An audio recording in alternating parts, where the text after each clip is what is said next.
Moving in together in a pandemic is a bit of a make or break situation anyway. Our family was growing and we knew we wanted to buy a family home. Having a period house for a DIY project is such a nice starting point. Any challenge we face, we just crack on with it, yeah. It just feels not sustainable to just rip everything out. So we thought, why don't we work with what we've got and what can we do ourselves?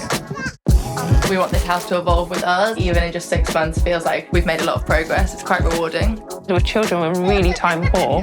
During the pandemic, I've just learned to appreciate homely things. You have to laugh in some situations, like you're gonna cry. A brand like Plank makes it really easy to elevate simple projects. We've been able to do little bits ourselves, small changes that make a huge difference. You buy things for longevity, quality. And to put your own stamp on it. The finishing touches are really what brings it all together. We just have so much fun doing this. I think we'll keep going.